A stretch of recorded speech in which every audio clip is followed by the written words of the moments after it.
Hey guys, Mo Morales here, and I want to take a few minutes to talk about something that I've had in the background, but I haven't had a chance to use it so much. So I decided, you know what, let me not do a review on it, let me do a preview on it.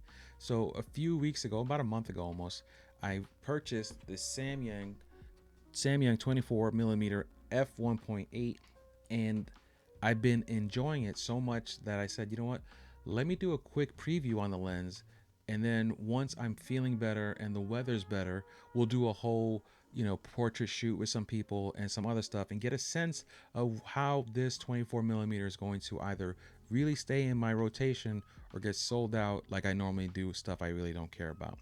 But first, let's do a quick unboxing and then get you caught up on the other side of the unboxing.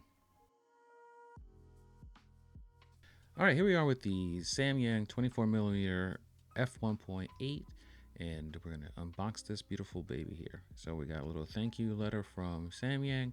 Isn't that sweet? They're such a nice people there. Got a little foamy, cushy, pushy thing here. Throw that to the side. Got your regular books and stuff, as Flossie Carter would say. So you just read that, check it out, nice. And then we're gonna just toss it to the side. Like, I mean, really, who cares about this stuff? Especially because I think it's in a different language, or multiple languages. But anyway, we're not here for that. We're here for this thing here, the beautiful. Well, okay, not beautiful, but the amazingly. All right, so not amazing. So the well-wrapped lens, nice little case, firm.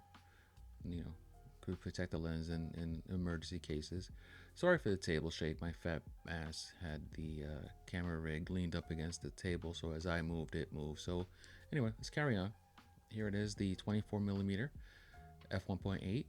It's a very nice lens. It's a little plastic feeling, but nothing wrong with plastic, right? It's all in what you're getting for. So it's, 1/3 the price of the, almost a quarter, no, 1/3 the price of the GM version, and it's nowhere near as good in quality wise. Got a little lip here, nice for a little, weather sealing, a little moisture resistance there.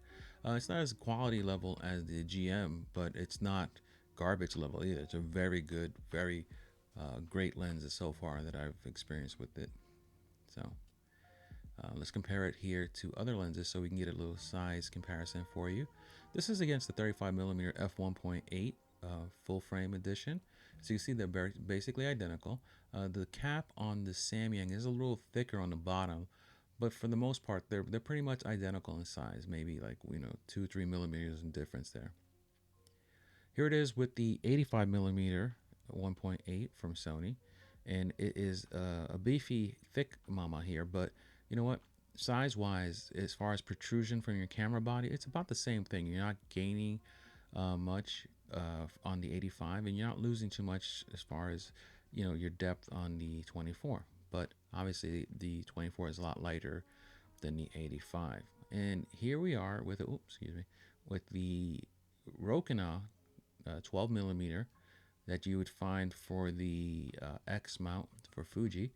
As you can see, it's not that much. Well, okay, it's a little bigger than the Rokinon, but you know what? The Rokinon is wider as far as, because he's giving you that 12mm perception. So I'm gonna put that over here. What else we got here? So this is the big girl, the 16mm 1.4 for Fuji compared to the Samyang, and lengthwise they're about the same. Obviously, girth, you're getting more with the 16mm, but also with the 16mm you are getting the 1.4. So the glass is obviously going to be a little bigger, a little heavier. Either way, just the point is that this lens is just very good, not too big. It's very wide for the full frame, and if you wanted to get the same equivalent, you'd need to get a bigger, thicker body like you have here with the 16mm. All right, back to the video. So as you saw, this lens here, compared to other lenses, it's very small. If you're running this kit with your A7 IV, A7 III, your A6400, your A6600, you're not a monster camera in people's face kind of guy. So you're not going to scare people. You're not going to intimidate people. You're going to be walking around with a very small kit.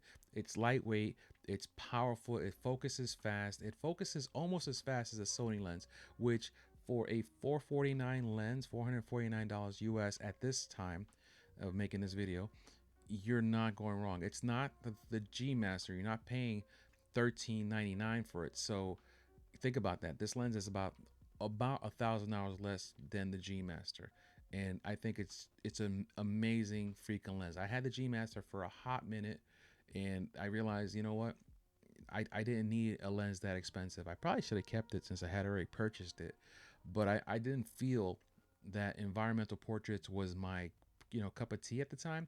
But then I picked up the Fuji 16mm f1.4, which is visually on par with the 24 millimeter. So I decided to get back into it. In the meantime, I've been rocking the 85 millimeter and the 35 millimeter that I'm using to film this, and I've been very happy with it. But you know what? At the price point that this lens is coming in at, I decided to give 24 millimeters another try. And here's a couple of sample photos I took with it. Let me know what you think.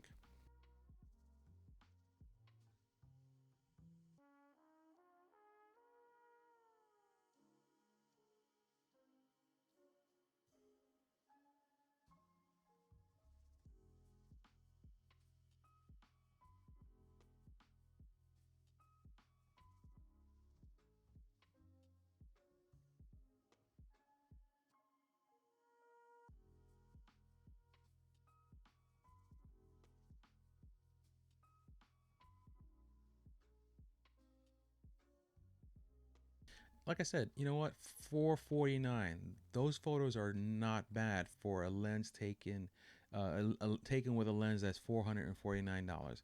I think they're great images in not the greatest environment. Like the first two were taken in a really bad snow day in New York, and the other ones I took today, where it was like midday, sun isn't the best it could be. But I think the photos that I was getting back, I still think were just pretty amazing.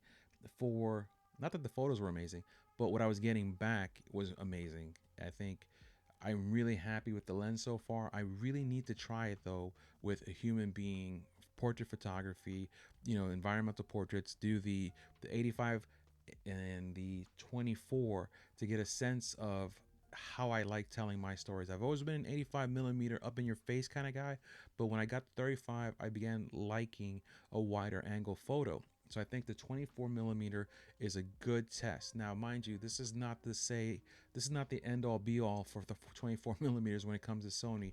You have like three Sigmas that recently came out. You have an f2 and f3.5. You have a 1.4, I believe. I could be off, but either way, Sigma's just released a whole bunch. Tamron has their 24 and their 20, and Sony also just came out with a 20 millimeter, which is, I think, better than this lens, but a little bit wider than I would feel comfortable shooting. But it's an amazing lens. And of course, their new 24 millimeter f2.8. I don't know, I'll put the number here, that they just came out with their little mini G lenses, and that supposedly is an okay lens. They're all great, but I think for the price, this is the cheaper one, coming in cheaper, and it has these little buttons and features that you would get with the G Master and the G lens. You don't get the aperture ring that you would get with those lenses, and the focus pull is a little tight but not strenuous. The button clicker here, it does take a little effort to click it. I think so far I'm very happy with this lens. Just wanted to talk to you about it for a few minutes and let you know how I felt about it. All right, until next time. Oh, you know what, I forgot to thank the sponsor of my video today. The sponsor of my video, Howlerhead banana flavored liqueur. It's whiskey actually, but no, it's not my actual sponsor. But I wasn't gonna do this video until I had a couple of sips of that, and then you know what, hey, we're all right, yeah, we're filming, right baby? Either way, guys, thanks so much for stopping by. It's been your Uncle Mo. Thanks for talking to me. We'll talk to you next time.